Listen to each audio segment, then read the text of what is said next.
Hey guys, thank you so much for stopping by the garden today. We are going to go over transplanting my succulents today. My little succulent babies that we propagated from leaves, because it's just a beautiful day and the soil is nice and dry. We watered a couple of days ago to make sure their leaves were nice and plump before we transplanted. You want to make sure your leaves on your succulents are nice and plump before you transplant. But you want to make sure that soil is dry, so this way, in case you're breaking apart any roots or anything, no moisture is getting within that succulent and it won't rot it out on you. There'll be less of a chance of this succulent rotting out if you transplant them when their roots are dry, no matter if they're big or small. So we're just going to go ahead and dig right in. We're going to put some succulent soil on the bottom of this little container here. We put some perlite in here already. So when I use half this bag up, let that truck go by.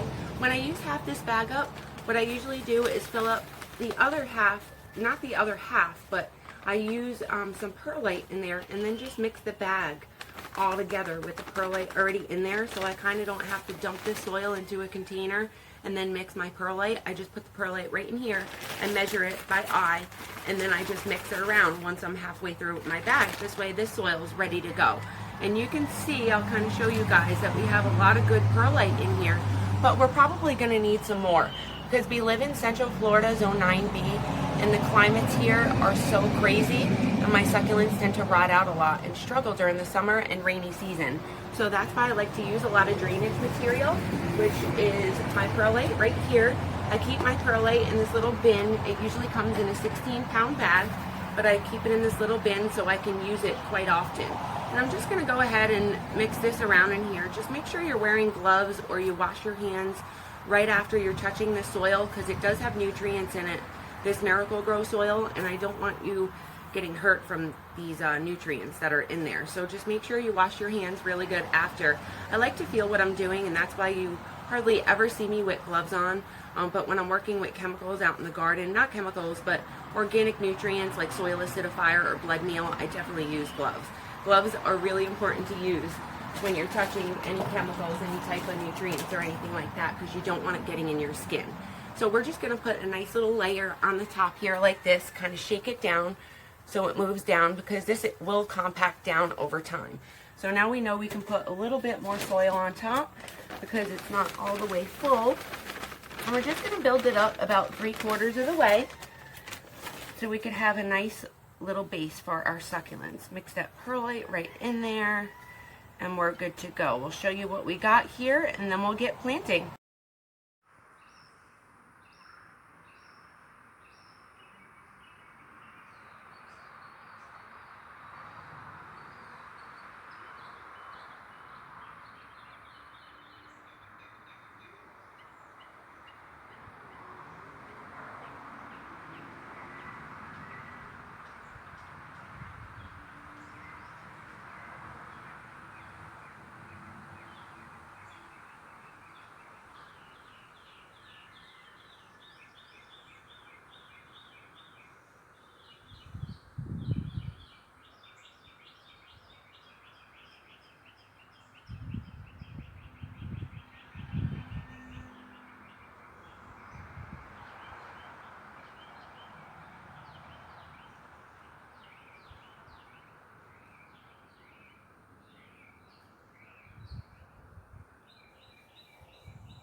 Thank you so much for stopping by, you guys. I really hope you enjoyed this little video on transplanting my succulents. We're just going to put this little top dressing on them, just a little layer of rocks.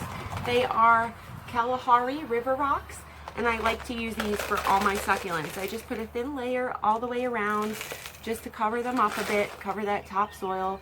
And that's it, you guys. We're going to come back and show you how we water in a few days when they're ready. And I'll show you exactly how I water. I'll water the soil all the way through for you. Thank you so much for stopping by, you guys. Bye-bye.